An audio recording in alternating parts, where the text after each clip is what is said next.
ਇਹ ਹਫ਼ਤਾਵਾਰ ਬਾਈਬਲ ਦਾ ਦਰਸੀ ਆਵਾਜ਼ ਪਲੇਨਫੀਲਡ Christian science church independent ਵੱਲੋਂ ਹੈ, ਜਿਹੜਾ ਨਿਊ ਜਰਜ਼ੀ ਅਮਰੀਕਾ ਵਿੱਚ ਹੈ। ਹੋਰ ਮਾਲੂਮਾਤ ਲਈ ਤੁਸੀਂ ਸਾਡੀ ਵੈਬਸਾਈਟ ਵੇਖੋ www.plainfieldcs.com। ਇਹ ਸਬਕ 5 ਮਈ 2019 ਐਤਵਾਰ ਦੇ ਦਿਨ ਹਫ਼ਤੇ ਦੇ ਅਖੀਰ ਉੱਤੇ ਤੁਹਾਡੇ ਪੜ੍ਹਨ ਲਈ ਤਿਆਰ ਕੀਤਾ ਗਿਆ ਹੈ। ਮਜ਼ਮੂਨ: ਹਮੇਸ਼ਾ ਦੀ ਸਜ਼ਾ। ਸੁਨਹਿਰੀ ਮਤਨ: ਦਾਨੀਅਲ। ਸਾਡਾ ਖੁਦਾਵੰਦ ਸਾਡਾ ਰੱਬ ਰਹੀਮ ਤੇ ਗਫੂਰ ਹੈ, ਹਾਲਾਂਕਿ ਅਸੀਂ ਉਹਦੇ ਨਾਲ ਬਗਾਵਤ ਕੀਤੀ। ਜਵਾਬੀ ਪੜ੍ਹਾਈ। ਜ਼ਬੂਰ। ਐ ਰੱਬਾ, ਤੂੰ ਆਪਣੇ ਮੁਲਕ ਉੱਤੇ ਮਿਹਰਬਾਨ ਰਿਹਾ ਹੈ। ਤੂੰ ਯਾਕੂਬ ਨੂੰ ਅਸੀਰੀ ਵਿੱਚੋਂ ਪਰਤਾ ਕੇ ਲਿਆਇਆ ਹੈ। ਤੂੰ ਆਪਣੇ ਲੋਕਾਂ ਦੀ ਬਦਕਾਰੀ ਮੁਆਫ਼ ਕਰ ਦਿੱਤੀ ਹੈ। ਤੂੰ ਉਹਨਾਂ ਦੇ ਸਾਰੇ ਪਾਪ ਢੱਕ ਦਿੱਤੇ ਨੇ। ਤੂੰ ਆਪਣਾ ਗਜ਼ਬ ਬਿਲਕੁਲ ਚੁੱਕ ਲਿਆ। ਤੂੰ ਆਪਣੇ ਸ਼ਦੀਦ ਕਹਿਰ ਤੋਂ ਬਾਜ਼ ਆਇਆ। ਐ ਸਾਡੇ ਮੁਕਤੀ ਦੇਣ ਵਾਲੇ ਰੱਬ, ਸਾਨੂੰ ਬਹਾਲ ਕਰ, ਆਪਣਾ ਗਜ਼ਬ ਸਾਡੇ ਤੋਂ ਦੂਰ ਕਰ। ਕੀ ਤੂੰ ਹਮੇਸ਼ਾ ਸਾਡੇ ਨਾਲ ਨਾਰਾਜ਼ ਰਹੇਂਗਾ? ਕੀ ਤੂੰ ਆਪਣੇ ਕਹਿਰ ਨੂੰ ਪੀੜ੍ਹੀ ਤੋਂ ਪੀੜ੍ਹੀ ਤੱਕ ਜਾਰੀ ਰੱਖੇਂਗਾ? ਕੀ ਤੂੰ ਸਾਨੂੰ ਫੇਰ ਜ਼ਿੰਦਾ ਕਰੇਂਗਾ ਤਾਂ ਜੋ ਤੇਰੇ ਲੋਕ ਤੇਰੇ ਵਿੱਚ ਸ਼ਾਦਮਾਨ ਹੋਣ? ਐ ਰੱਬਾ, ਤੂੰ ਆਪਣੀ ਸ਼ਫਕਤ ਸਾਨੂੰ ਵਿਖਾ ਤੇ ਆਪਣੀ ਮੁਕਤੀ ਸਾਨੂੰ ਅਤਾ ਕਰ। ਮੈਂ ਸੁਣਾਂਗਾ ਭਈ ਰੱਬ ਕੀ ਆਖਦਾ ਹੈ, ਕਿਉਂ ਜੇ ਉਹ ਆਪਣੇ ਲੋਕਾਂ ਤੇ ਆਪਣੇ ਮੁਕੱਦਸਾਂ ਨਾਲ ਸਲਾਮਤੀ ਦੀਆਂ ਗੱਲਾਂ ਕਰੇਗਾ, ਪਰ ਉਹ ਫਿਰ ਹਮਾਕਤ ਵੱਲ ਰਜੂਅ ਨਾ ਕਰਨਗੇ। ਬੇਸ਼ੱਕ ਉਹਦੀ ਮੁਕਤੀ ਉਹਦੇ ਤੋਂ ਡਰਨ ਵਾਲਿਆਂ ਦੇ ਨੇੜੇ ਹੈ, ਤਾਂ ਜੋ ਜਲਾਲ ਸਾਡੇ ਮੁਲਕ ਵਿੱਚ ਵਸੇ। ਦਰਸੀ ਆਵਾਜ਼ ਬਾਈਬਲ ਵਿੱਚੋਂ। ਜ਼ਬੂਰ। ਧੰਨ ਹੈ ਉਹ ਜਿਹਦੀ ਖਤਾ ਬਖਸ਼ੀ ਗਈ ਤੇ ਜਿਹਦਾ ਪਾਪ ਢੱਕ ਦਿੱਤਾ ਗਿਆ ਹੈ। ਧੰਨ ਹੈ ਉਹ ਬੰਦਾ ਜਿਹਦੀ ਬਦਕਾਰੀ ਨੂੰ ਰੱਬ ਹਿਸਾਬ ਵਿੱਚ ਨਹੀਂ ਲਿਆਉਂਦਾ ਤੇ ਜਿਹਦੇ ਦਿਲ ਵਿੱਚ ਮਕਰ ਨਹੀਂ। ਮੈਂ ਤੇਰੇ ਸਾਹਮਣੇ ਆਪਣੇ ਪਾਪ ਨੂੰ ਮੰਨ ਲਿਆ ਤੇ ਆਪਣੀ ਬਦਕਾਰੀ ਨੂੰ ਨਹੀਂ ਲੁਕਾਇਆ। ਮੈਂ ਆਖਿਆ, ਮੈਂ ਰੱਬ ਦੇ ਸਾਹਮਣੇ ਆਪਣੀਆਂ ਖਤਾਵਾਂ ਦਾ ਇਕਰਾਰ ਕਰਾਂਗਾ ਤੇ ਤੂੰ ਮੇਰੇ ਪਾਪ ਦੀ ਬਦੀ ਨੂੰ ਮਾਫ਼ ਕੀਤਾ। ਯਸਾਇਆ। ਰੱਬ ਆਖਦਾ ਏ, ਹੁਣ ਮੈਂ ਉੱਠਾਂਗਾ, ਹੁਣ ਮੈਂ ਸਰਫਰਾਜ਼ ਹੋਵਾਂਗਾ, ਹੁਣ ਮੈਂ ਸਰਬੁਲੰਦ ਹੋਵਾਂਗਾ। ਤੁਸੀਂ ਤੂੜੀ ਤੋਂ ਬਾਰਦਾਰ ਬਣੋਗੇ, ਘਾਹ ਤੁਹਾਡੇ ਤੋਂ ਪੈਦਾ ਹੋਵੇਗਾ, ਤੁਹਾਡਾ ਦਮ ਤੁਹਾਨੂੰ ਅੱਗ ਵਾਂਗਰ ਸਾੜ ਦੇਵੇਗਾ ਤੇ ਲੋਕ ਸੜੇ ਚੂਨੇ ਵਾਂਗਰ ਹੋਣਗੇ। ਉਹ ਇਹਨਾਂ ਕੰਡਿਆਂ ਵਾਂਗਰ ਹੋਣਗੇ ਜਿਹੜੇ ਵੱਢ ਕੇ ਅੱਗ ਵਿੱਚ ਸਾੜੇ ਜਾਣ। ਤੁਸੀਂ ਜਿਹੜੇ ਦੂਰ ਹੋ, ਸੁਣੋ ਮੈਂ ਕੀ ਕੀਤਾ, ਤੇ ਤੁਸੀਂ ਜਿਹੜੇ ਨੇੜੇ ਹੋ, ਮੇਰੀ ਕੁਦਰਤ ਦਾ ਇਕਰਾਰ ਕਰੋ। ਉਹ ਪਾਪੀ ਜਿਹੜੇ ਸਿਯੋਨ ਵਿੱਚ ਨੇ ਡਰ ਗਏ, ਕੰਬਰੀ ਨੇ ਬੇਦੀਨਾ ਨੂੰ ਆ ਕੇ ਦਬਾ ਲਿਆ ਹੈ। ਸਾਡੇ ਵਿੱਚੋਂ ਕੌਣ ਐਸ ਖਤਰਨਾਕ ਅੱਗ ਵਿੱਚ ਰਹਿ ਸਕਦਾ ਹੈ, ਤੇ ਕੌਣ ਸਾਡੇ ਵਿੱਚੋਂ ਅਬਦੀ ਸ਼ੋਲਿਆਂ ਦੇ ਵਿਚਕਾਰ ਵਸ ਸਕਦਾ ਹੈ? ਉਹ ਜਿਹੜੇ ਰਾਸਤ ਰਫਤਾਰ ਤੇ ਦਰੁਸਤ ਗਫਤਾਰ ਨੇ, ਜਿਹੜਾ ਜ਼ੁਲਮ ਦੇ ਮੁਨਾਫੇ ਨੂੰ ਕੁਝ ਨਹੀਂ ਸਮਝਦਾ, ਜਿਹੜਾ ਰਿਸ਼ਵਤ ਤੋਂ ਦਸਤਬਰਦਾਰ ਹੈ, ਜਿਹੜਾ ਆਪਣੇ ਕੰਨ ਬੰਦ ਕਰ ਲੈਂਦਾ ਹੈ ਤਾਂ ਜੋ ਖੂਨ ਰੇਜ਼ੀ ਦੇ ਮਜ਼ਮੂਨ ਨਾ ਸੁਣੇ, ਤੇ ਅੱਖੀਆਂ ਮੂੰਦਦਾ ਹੈ ਤਾਂ ਜੋ ਜ਼ਿਆਂਕਾਰੀ ਨਾ ਵੇਖੇ। ਉਹ ਉਚਾਈ ਉੱਤੇ ਰਵੇਗਾ, ਉਹਦੀ ਪਨਾਹਗਾਹ ਪਹਾੜ ਦਾ ਕਿਲ੍ਹਾ ਹੋਵੇਗੀ। ਉਹਨੂੰ ਰੋਟੀ ਦਿੱਤੀ ਜਾਵੇਗੀ, ਉਹਦਾ ਪਾਣੀ ਮੁਕਰਰ ਹੋਵੇਗਾ। ਕਿਉਂ ਜੇ ਰੱਬ ਸਾਡਾ ਹਾਕਮ ਹੈ, ਰੱਬ ਸਾਨੂੰ ਸ਼ਰੀਅਤ ਦੇਣ ਵਾਲਾ ਹੈ, ਰੱਬ ਸਾਡਾ ਬਾਦਸ਼ਾਹ ਹੈ, ਉਹੀ ਸਾਨੂੰ ਬਚਾਏਗਾ। ਉੱਥੇ ਦੇ ਵਾਸੀਆਂ ਵਿੱਚੋਂ ਵੀ ਕੋਈ ਨਹੀਂ ਆਖੇਗਾ ਭਈ ਮੈਂ ਬਿਮਾਰ ਹਾਂ, ਤੇ ਉਹਨਾਂ ਦੇ ਪਾਪ ਬਖਸ਼ੇ ਜਾਣਗੇ। ਲੂਕਾ। ਫਿਰ ਯਸੂ ਪਾਕ ਰੂਹ ਨਾਲ ਭਰਿਆ ਹੋਇਆ ਯਰਦਨ ਵੱਲੋਂ ਪਰਤਿਆ। ਲੂਕਾ। ਸਾਰੇ ਮਹਿਸੂਲ ਲੈਣ ਵਾਲੇ ਤੇ ਪਾਪੀ ਉਹਦੇ ਕੋਲ ਆਉਂਦੇ ਸੀ ਤਾਂ ਜੋ ਉਹਦੀਆਂ ਗੱਲਾਂ ਸੁਣਨ, ਤੇ ਫਰੀਸੀ ਤੇ ਫਕੀਹ ਬੁੜਬੁੜ ਕਰਨ ਲੱਗੇ ਭਈ ਇਹ ਬੰਦਾ ਪਾਪੀਆਂ ਨਾਲ ਮਿਲਦਾ ਹੈ ਤੇ ਉਹਨਾਂ ਨਾਲ ਰੋਟੀ ਖਾਂਦਾ ਹੈ। ਉਹਨੇ ਉਹਨਾਂ ਨੂੰ ਇਹ ਤਮਸੀਲ ਆਖੀ ਭਈ ਤੁਹਾਡੇ ਵਿੱਚੋਂ ਕਿਹੜਾ ਅਜਿਹਾ ਬੰਦਾ ਹੈ ਜਿਹਦੇ ਕੋਲ 100 ਭੇਡਾਂ ਹੋਣ ਤੇ ਉਹਨਾਂ ਵਿੱਚੋਂ ਇੱਕ ਗਵਾਚ ਜਾਵੇ, ਤੇ 99 ਭੇਡਾਂ ਨੂੰ ਬਿਆਬਾਨ ਵਿੱਚ ਛੱਡ ਕੇ ਉਸ ਗਵਾਚੀ ਹੋਈ ਨੂੰ ਜਦੋਂ ਤੀਕਰ ਮਿਲ ਨਾ ਜਾਵੇ ਲੱਭਦਾ ਨਾ ਰਵੇ। ਫਿਰ ਜਦੋਂ ਉਹ ਲੱਭ ਜਾਂਦੀ ਏ ਤੇ ਉਹਨੂੰ ਮੋਢਿਆਂ ਉੱਤੇ ਚੁੱਕ ਲੈਂਦਾ ਹੈ ਤੇ ਘਰ ਪਹੁੰਚ ਕੇ ਦੋਸਤਾਂ ਤੇ ਗਵਾਂਢੀਆਂ ਨੂੰ ਬੁਲਾਉਂਦਾ ਹੈ ਤੇ ਆਖਦਾ ਏ, ਮੇਰੇ ਨਾਲ ਖੁਸ਼ੀ ਕਰੋ ਕਿਉਂ ਜੇ ਮੇਰੀ ਗਵਾਚੀ ਹੋਈ ਭੇਡ ਲੱਭ ਗਈ ਏ। ਮੈਂ ਤੁਹਾਨੂੰ ਆਖਦਾ ਹਾਂ ਭਈ ਇਸੇ ਤਰ੍ਹਾਂ 99 ਨੇਕ ਬੰਦਿਆਂ ਦੀ ਨਿਸਬਤ ਜਿਨ੍ਹਾਂ ਨੂੰ ਤੋਬਾ ਦੀ ਲੋੜ ਨਹੀਂ, ਇੱਕ ਤੋਬਾ ਕਰਨ ਵਾਲੇ ਪਾਪੀ ਦੇ ਪਾਰੋਂ ਅਸਮਾਨ ਉੱਤੇ ਬਹੁਤੀ ਖੁਸ਼ੀ ਹੋਵੇਗੀ। ਫਿਰ ਉਹਨੇ ਆਖਿਆ ਭਈ ਕਿਸੇ ਬੰਦੇ ਦੇ 2 ਪੁੱਤਰ ਸੀ। ਉਹਨਾਂ ਵਿੱਚੋਂ ਨਿੱਕੇ ਨੇ ਪਿਓ ਨੂੰ ਆਖਿਆ, ਐ ਬਾਪ, ਮਾਲ ਦਾ ਜਿਹੜਾ ਹਿੱਸਾ ਮੇਰੇ ਨਾਵੇਂ ਆਉਂਦਾ ਏ ਮੈਨੂੰ ਦੇ ਦੇ। ਉਹਨੇ ਆਪਣਾ ਮਾਲ ਅਸਬਾਬ ਉਹਨਾਂ ਨੂੰ ਵੰਡ ਛੱਡਿਆ। ਤੇ ਹੱਲੇ ਬਹੁਤੇ ਦਿਨ ਨਹੀਂ ਸੀ ਲੰਘੇ ਭਈ ਨਿੱਕਾ ਮੁੰਡਾ ਆਪਣਾ ਸਭ ਕੁਝ ਇਕੱਠਾ ਕਰਕੇ ਦੂਰ ਕਿਸੇ ਮੁਲਕ ਨੂੰ ਟੁਰ ਪਿਆ ਤੇ ਉੱਥੇ ਆਪਣਾ ਸਾਰਾ ਮਾਲ ਬਦਚਲਣੀ ਵਿੱਚ ਉਡਾ ਲਿਆ। ਤੇ ਜਦੋਂ ਸਭ ਕੁਝ ਖਰਚ ਕਰ ਲਿਆ ਤੇ ਉਸ ਮੁਲਕ ਵਿੱਚ ਕਾਲ ਪੈ ਗਿਆ ਤੇ ਉਹ ਮੁਹਤਾਜ ਹੋਣ ਲੱਗ ਗਿਆ। ਫਿਰ ਉਸ ਮੁਲਕ ਦੇ ਇੱਕ ਵਾਸੀ ਦੇ ਕੋਲ ਅਪੜਿਆ। ਉਹਨੇ ਉਹਨੂੰ ਆਪਣੇ ਖੇਤਾਂ ਵਿੱਚ ਸੂਰ ਚਾਰਨ ਲਈ ਘੱਲਿਆ ਤੇ ਉਹਦਾ ਦਿਲ ਕਰਦਾ ਸੀ ਵੀ ਜਿਹੜੀਆਂ ਫਲੀਆਂ ਸੂਰ ਖਾਂਦੇ ਸੀ ਉਹਨਾਂ ਨਾਲ ਹੀ ਆਪਣਾ ਪੇਟ ਭਰੇ, ਪਰ ਉਹਨੂੰ ਕੋਈ ਨਹੀਂ ਸੀ ਦਿੰਦਾ। ਫਿਰ ਉਹਨੇ ਹੋਸ਼ ਵਿੱਚ ਆ ਕੇ ਆਖਿਆ, ਮੇਰੇ ਪਿਓ ਦੇ ਬਹੁਤ ਸਾਰੇ ਮਜ਼ਦੂਰਾਂ ਨੂੰ ਬਹੁਤ ਰੋਟੀ ਮਿਲਦੀ ਏ ਤੇ ਮੈਂ ਇੱਥੇ ਭੁੱਖਾ ਮਰਨ ਡਿਆ ਵਾਂ।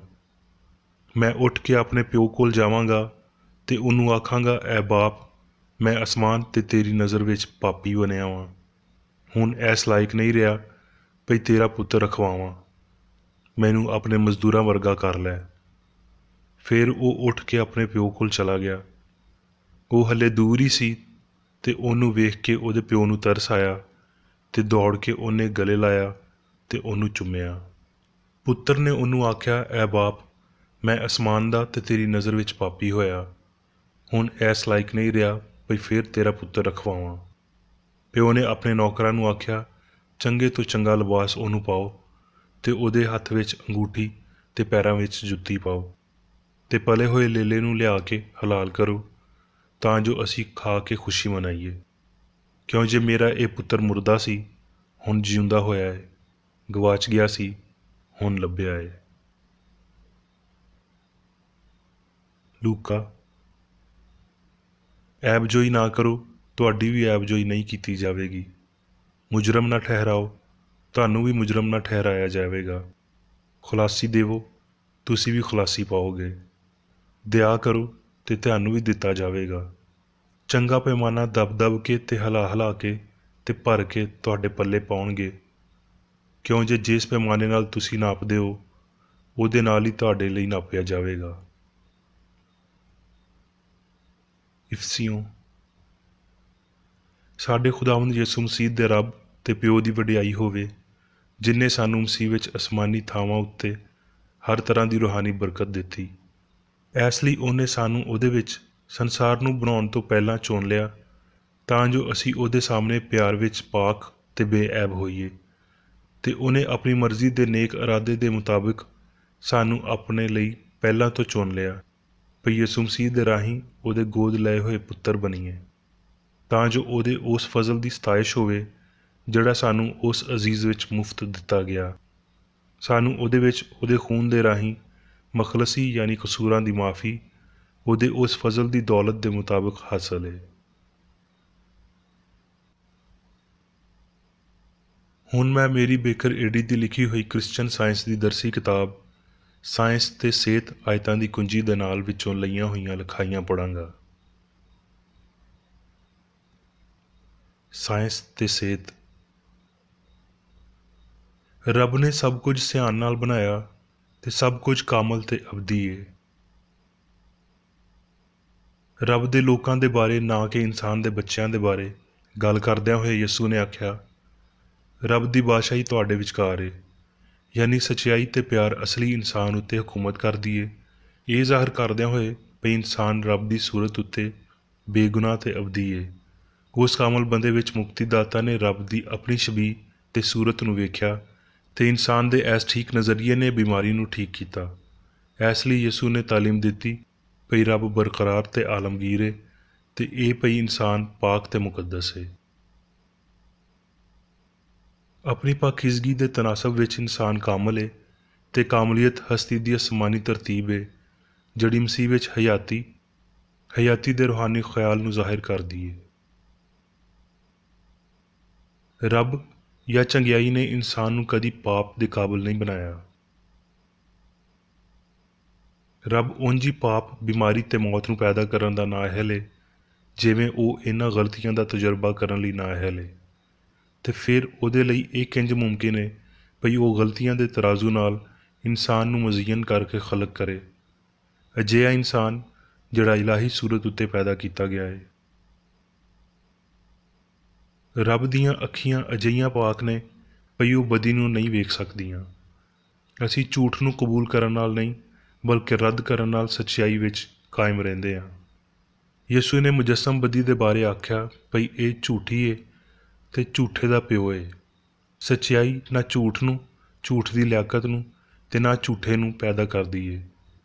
ਜੇ ਇਨਸਾਨ ਇਹ ਯਕੀਨ ਕਰਨਾ ਛੱਡ ਦੇਵੇ ਭਈ ਰੱਬ ਪਾਪ, ਬਿਮਾਰੀ ਅਤੇ ਮੌਤ ਨੂੰ ਬਣਾਉਂਦਾ ਹੈ ਜਾਂ ਇਨਸਾਨ ਨੂੰ ਇਸ ਦਰੋਹੀ ਤਰਾਜ਼ੂ ਦੀਆਂ ਤਕਲੀਫਾਂ ਦੇ ਕਾਬਲ ਬਣਾਉਂਦਾ ਹੈ, ਅਤੇ ਗਲਤੀ ਦੀਆਂ ਨੀਆਂ ਜ਼ਾਇਲ ਹੋ ਜਾਣਗੀਆਂ ਅਤੇ ਗਲਤੀ ਦੀ ਤਬਾਹੀ ਪੱਕੀ ਹੋ ਜਾਵੇਗੀ। ਪਾਪ ਵਿੱਚ ਖੁਦਕਾਰ ਤਬਾਹੀ ਦੇ ਅਨਸਰ ਮਿਲਦੇ ਨੇ। ਇਹ ਆਪਣੇ ਆਪ ਨੂੰ ਕਾਇਮ ਨਹੀਂ ਰੱਖ ਸਕਦਾ। ਜੇ ਪਾਪ ਨੂੰ ਹਮਾਇਤ ਹਾਸਲ ਹੁੰਦੀ ਤਾਂ ਰੱਬ ਇਹਨੂੰ ਜ਼ਰੂਰ ਸਹਾਰਾ ਦਿੰਦਾ, ਅਤੇ ਇਹ ਨਾਮੁਮਕਿਨ ਹੈ ਕਿਉਂ ਜੇ ਸੱਚਾਈ ਗਲਤੀ ਨੂੰ ਸਹਾਰਾ ਨਹੀਂ ਦੇ ਸਕਦੀ। ਪਾਪ ਦੀ ਤਬਾਹੀ ਮੁਆਫੀ ਦਾ ਇਲਾਹੀ ਤਰੀਕਾਕਾਰ ਹੈ। ਇਲਾਹੀ ਹਯਾਤੀ ਮੌਤ ਨੂੰ ਤਬਾਹ ਕਰਦੀ ਹੈ, ਸੱਚਾਈ ਗਲਤੀ ਨੂੰ ਨੇਸਤ ਕਰਦੀ ਹੈ ਅਤੇ ਮੁਹੱਬਤ ਨਫ਼ਰਤ ਨੂੰ ਨੇਸਤ ਕਰਦੀ ਹੈ। ਤਬਾਹ ਹੋਣ ਤੋਂ ਬਾਅਦ ਪਾਪ ਨੂੰ ਮੁਆਫੀ ਦੀ ਕਿਸੇ ਸੂਰਤ ਲੋੜ ਨਹੀਂ ਰਹਿੰਦੀ। ਪਾਪ ਦੇ ਪਾਰੋਂ ਤਕਲੀਫਾਂ ਦਾ ਵਸੀਲਾ ਬਣਨਾ ਪਾਪ ਨੂੰ ਤਬਾਹ ਕਰਨ ਦੇ ਰਾਹੀਂ ਹੈ।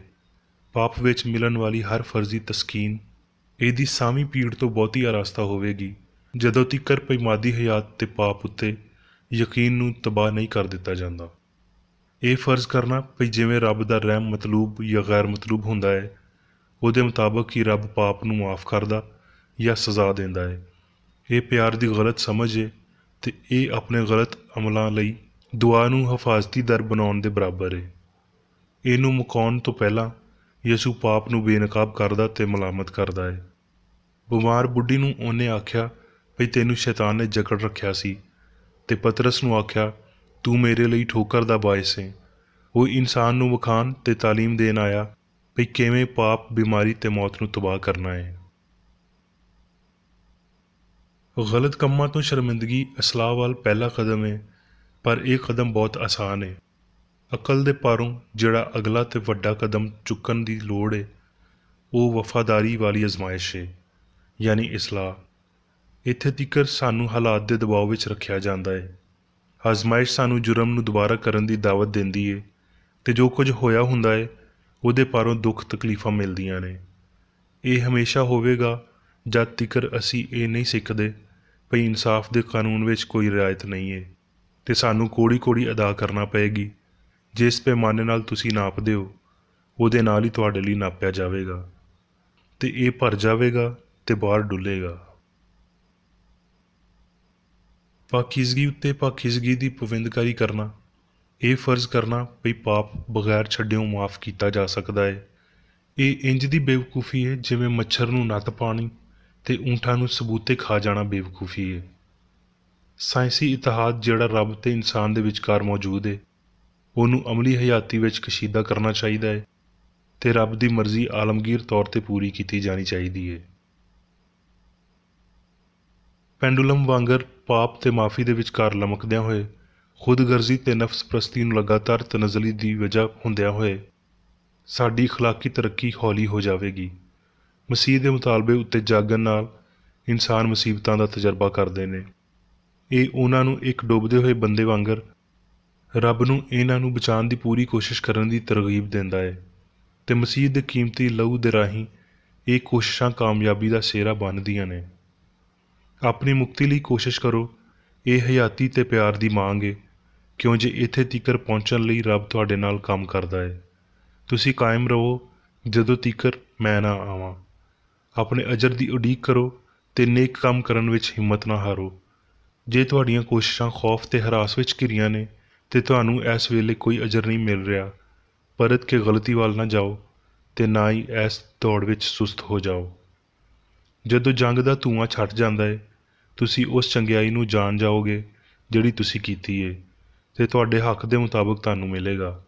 ਰੱਬ ਸਾਨੂੰ ਅਜ਼ਮਾਇਸ਼ ਵਿੱਚੋਂ ਕੱਢਣ ਲਈ ਜਲਦਬਾਜ਼ ਨਹੀਂ ਹੈ, ਕਿਉਂ ਜੇ ਪਿਆਰ ਦਾ ਮਤਲਬ ਹੈ ਭਈ ਤੁਹਾਨੂੰ ਅਜ਼ਮਾਇਆ ਤੇ ਪਾਕ ਕੀਤਾ ਜਾਵੇ।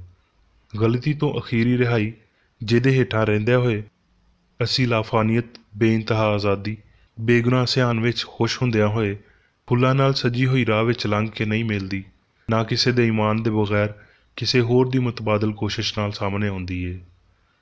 ਜਿਹੜਾ ਵੀ ਇਹ ਮੰਨਦਾ ਏ ਭਈ ਕਹਿਰ, ਰਾਸਤੇ ਜਾਂ ਅਲੂਹੀਅਤ ਇਨਸਾਨੀ ਤਕਲੀਫਾਂ ਨਾਲ ਆਸੂਦਾ ਹੁੰਦੀ ਏ, ਉਹ ਰੱਬ ਨੂੰ ਨਹੀਂ ਸਮਝਦਾ। ਇਨਸਾਫ ਲਈ ਪਾਪੀ ਨੂੰ ਇਸਲਾਹ ਦੀ ਲੋੜ ਏ। ਰਹਿਮ ਬਸ ਉਦੋਂ ਹੀ ਕਰਜ਼ ਦਿੰਦਾ ਏ ਜਦੋਂ ਇਨਸਾਫ ਤਸਦੀਕ ਕਰਦਾ ਹੈ। ਜੇ ਕੋਈ ਬੰਦਾ ਤੰਬਾਕੂ ਨੋਸ਼ੀ ਦਾ ਸ਼ੌਕੀਨ ਯਾਨੀ ਗੁਲਾਮ ਹੈ, ਜਾਂ ਪਾਪ ਦੀਆਂ ਬਹੁਤ ਸਾਰੀਆਂ ਕਿਸਮਾਂ ਵਿੱਚੋਂ ਕਿਸੇ ਇੱਕ ਖਾਸ ਕਿਸਮ ਦਾ ਗੁਲਾਮ ਹੋਵੇ, ਉਹ ਸੱਚਾਈ ਦੇ ਹੋਣ ਨਾਲ ਇਹਨਾਂ ਗਲਤੀਆਂ ਦਾ ਸਾਹਮਣਾ ਕਰੇ ਅਤੇ ਉਹਨਾਂ ਨੂੰ ਤਬਾਹ ਕਰ ਦੇਵੇ, ਅਤੇ ਗਲਤ ਕੰਮ ਕਰਨ ਵਾਲੇ ਉੱਤੇ ਉਹਨਾਂ ਤਕਲੀਫਾਂ ਨੂੰ ਜ਼ਾਹਰ ਕਰਨ ਨਾਲ ਇਹ ਸਾਰਾ ਕੰਮ ਪੂਰਾ ਕਰੇ ਜਿਹੜੀਆਂ ਅਜਿਹੀ ਆਦਤ ਅਪਣਾਉਣ ਵਾਲੇ ਉੱਤੇ ਨਾਜ਼ਲ ਹੁੰਦੀਆਂ ਨੇ, ਅਤੇ ਉਹਨੂੰ ਇਸ ਗੱਲ ਉੱਤੇ ਕਾਇਲ ਕਰੇ ਭਈ ਇਹਨਾਂ ਝੂਠੀਆਂ ਰਗਬਤਾਂ ਵਿੱਚ ਅਸਲੀ ਖੁਸ਼ੀ ਨਹੀਂ ਹੈ। ਬਦਉਨਵਾਨ ਸੋਚ ਬਦਉਨਵਾਨ ਜਿਸਮ ਵਿੱਚ ਜ਼ਾਹਰ ਹੁੰਦੀ ਹੈ। ਸ਼ਹਿਵਤ, ਬੁਗਜ਼ ਅਤੇ ਹਰ ਤਰ੍ਹਾਂ ਦੀ ਬਦੀ ਬਿਮਾਰ ਬੰਦੇ ਦੇ ਅਕੀਦੇ ਨੇ, ਅਤੇ ਤੁਸੀਂ ਇਹਨਾਂ ਨੂੰ ਬਸ ਉਹਨਾਂ ਬਦਕਾਰ ਮਕਸਦਾਂ ਨੂੰ ਮੁਕਾਉਂਦੇ ਹੋਏ ਤਬਾਹ ਕਰ ਸਕਦੇ ਹੋ ਜਿਨ੍ਹਾਂ ਤੋਂ ਇਹ ਜੰਮਦੇ ਨੇ। ਜੇ ਕਿਸੇ ਮੁਆਫ ਕੀਤੀ ਹੋਈ ਇਨਸਾਨੀ ਸਿਆਣ ਵਿੱਚੋਂ ਬਦੀ ਮੁੱਕ ਗਈ ਹੈ, ਹਾਲਾਂਕਿ ਇਹਦੇ ਅਸਰ ਹਲੇ ਵੀ ਉਸ ਬੰਦੇ ਉੱਤੇ ਹੋਣਗੇ, ਅਤੇ ਤੁਸੀਂ ਇਸ ਬੇਤਰਤੀਬੀ ਨੂੰ ਮੁਕਾ ਸਕਦੇ ਹੋ ਜਿਵੇਂ ਰੱਬ ਦੀ ਸ਼ਰੀਅਤ ਪੂਰੀ ਹੋ ਜਾਂਦੀ ਹੈ ਅਤੇ ਇਸਲਾਹ ਜੁਰਮ ਨੂੰ ਮੁਕਾ ਦਿੰਦੀ ਹੈ। ਸਿਹਤਮੰਦ ਪਾਪੀ ਸਖਤ ਤਰੀਨ ਪਾਪੀ ਹੁੰਦਾ ਹੈ। ਸੱਚਾਈ ਗਲਤੀ ਉੱਤੇ ਮੁਆਫੀ ਨਹੀਂ ਦਿੰਦੀ, ਬਲਕਿ ਬਹੁਤ ਚੰਗੇ ਤਰੀਕੇ ਨਾਲ ਇਹਨੂੰ ਸਾਫ਼ ਕਰ ਦਿੰਦੀ ਹੈ। ਮੁਆਫੀ ਰੂਹਾਨੀ ਬਪਤਿਸਮਾ ਅਤੇ ਨਵੀਂ ਪੈਦਾਇਸ਼ ਦੇ ਰਾਹੀਂ ਇਨਸਾਨ ਆਪਣੇ ਲਾਫਾਨੀ ਅਕੀਦਿਆਂ ਅਤੇ ਝੂਠੀ ਇਨਫਰਾਦੀਅਤ ਨੂੰ ਲਾ ਕੇ ਸੁੱਟ ਦਿੰਦੇ ਨੇ। ਇਹ ਬਸ ਵੇਲੇ ਦੀ ਗੱਲ ਏ ਭਈ ਨਿੱਕੇ ਤੋਂ ਲੈ ਕੇ ਵੱਡੇ ਤੀਕਰ ਸਾਰੇ ਮੈਨੂੰ ਯਾਨੀ ਰੱਬ ਨੂੰ ਜਾਣਨਗੇ। ਮਾਦੇ ਦੇ ਦਾਅਵਿਆਂ ਤੋਂ ਇਨਕਾਰ ਖੁਸ਼ੀ ਦੀ ਰੂਹ ਵੱਲ, ਇਨਸਾਨ ਦੀ ਆਜ਼ਾਦੀ ਅਤੇ ਬਦਨ ਉੱਤੇ ਅਖੀਰੀ ਫਤਹ ਵੱਲ ਇੱਕ ਵੱਡਾ ਕਦਮ ਹੈ। ਹੁਣ ਮੈਂ ਮੇਰੀ ਬੇਕਰ ਏਡੀ ਵੱਲੋਂ ਚਰਚ ਮੈਨੂਅਲ ਵਿੱਚ ਦਿੱਤੇ ਹੋਏ ਰੋਜ਼ਾਨਾ ਦੇ 3 ਫਰਜ਼ ਪੜ੍ਹਾਂਗਾ। ਰੋਜ਼ਾਨਾ ਦੀ ਦੁਆ। ਇਸ ਚਰਚ ਦੇ ਹਰ ਰੁਕਨ ਦਾ ਇਹ ਫਰਜ਼ ਹੈ ਭਈ ਹਰ ਰੋਜ਼ ਉਹ ਇਹ ਦੁਆ ਕਰੇ, ਤੇਰੀ ਬਾਦਸ਼ਾਹੀ ਆਵੇ, ਇਲਾਹੀ ਸੱਚਾਈ, ਹਯਾਤੀ ਅਤੇ ਪਿਆਰ ਦੀ ਸਲਤਨਤ ਮੇਰੇ ਅੰਦਰ ਕਾਇਮ ਹੋਵੇ, ਅਤੇ ਸਾਰੇ ਪਾਪ ਮੈਥੋਂ ਨਿਕਲ ਜਾਣ, ਅਤੇ ਤੇਰਾ ਕਲਾਮ ਸਾਰੇ ਇਨਸਾਨਾਂ ਦੇ ਪਿਆਰ ਨੂੰ ਵਧਾਵੇ ਅਤੇ ਉਹਨਾਂ ਉੱਤੇ ਹਕੂਮਤ ਕਰੇ। ਮਕਸਦਾਂ ਅਤੇ ਕੰਮਾਂ ਦਾ ਇੱਕ ਅਸੂਲ। ਨਾ ਕੋਈ ਮੁਖਾਲਫਤ ਅਤੇ ਨਾ ਕੋਈ ਜ਼ਾਤੀ ਤਾਲੁਕ ਮਾਦਰੀ ਚਰਚ ਦੇ ਕਿਸੇ ਰੁਕਨ ਦੇ ਮਕਸਦਾਂ ਜਾਂ ਕੰਮਾਂ ਉੱਤੇ ਅਸਰਅੰਦਾਜ਼ ਨਹੀਂ ਹੋਣੇ ਚਾਹੀਦੇ। ਸਾਇੰਸ ਵਿੱਚ ਬਸ ਇਲਾਹੀ ਪਿਆਰ ਹੀ ਹਕੂਮਤ ਕਰਦਾ ਹੈ, ਅਤੇ ਇੱਕ ਮਸੀਹੀ ਸਾਇੰਸਦਾਨ ਪਾਪ ਨੂੰ ਰੱਦ ਕਰਦਿਆਂ ਹੋਏ ਸੁੱਚੀ ਭਰਾਬੰਦੀ, ਖੈਰਾਤ ਪਸੰਦੀ ਅਤੇ ਮੁਆਫੀ ਨਾਲ ਪਿਆਰ ਦੀਆਂ ਮਿੱਠੀਆਂ ਸੱਚਾਈਆਂ ਦਾ ਪਰਛਾਵਾਂ ਬਣਦਾ ਹੈ। ਇਸ ਚਰਚ ਦੇ ਸਾਰੇ ਰੁਕਨਾਂ ਨੂੰ ਸਾਰੇ ਪਾਪਾਂ ਤੋਂ, ਗਲਤ ਤਰ੍ਹਾਂ ਦੀਆਂ ਪੇਸ਼ਨਗੋਈਆਂ, ਮੁਨਸਫੀਆਂ, ਮੁਜ਼ੰਮਤਾਂ, ਸਲਾਹਾਂ, ਗਲਤ ਅਸਰਾਂ ਨੂੰ ਲੈਣ ਅਤੇ ਗਲਤ ਅਸਰ ਦੇਣ ਤੋਂ ਆਜ਼ਾਦ ਰਹਿਣ ਲਈ ਹਰ ਰੋਜ਼ ਖਿਆਲ ਰੱਖਣਾ ਚਾਹੀਦਾ ਹੈ ਅਤੇ ਦੁਆ ਕਰਨੀ ਚਾਹੀਦੀ ਹੈ। ਫਰਜ਼ ਲਈ ਚੁਸਤੀ। ਇਸ ਚਰਚ ਦੇ ਹਰ ਰੁਕਨ ਦਾ ਇਹ ਫਰਜ਼ ਹੈ ਭਈ ਉਹ ਹਰ ਰੋਜ਼ ਜਾਰਿਹਾਨਾ ਜ਼ੇਹਨੀ ਸਲਾਵਾਂ ਦੇ ਖਿਲਾਫ ਆਪਣੇ ਆਪ ਨੂੰ ਤਿਆਰ ਰੱਖੇ, ਅਤੇ ਰੱਬ, ਆਪਣੇ ਕਾਇਦ ਅਤੇ ਇਨਸਾਨਾਂ ਲਈ ਆਪਣੇ ਫਰਜ਼ਾਂ ਨੂੰ ਨਾ ਕਦੀ ਭੁੱਲੇ ਅਤੇ ਨਾ ਕਦੀ ਨਜ਼ਰਅੰਦਾਜ਼ ਕਰੇ। ਉਹਦੇ ਕੰਮਾਂ ਦੇ ਰਾਹੀਂ ਉਹਦਾ ਇਨਸਾਫ ਹੋਵੇਗਾ, ਉਹ ਬੇਕਸੂਰ ਜਾਂ ਕਸੂਰਵਾਰ ਹੋਵੇਗਾ।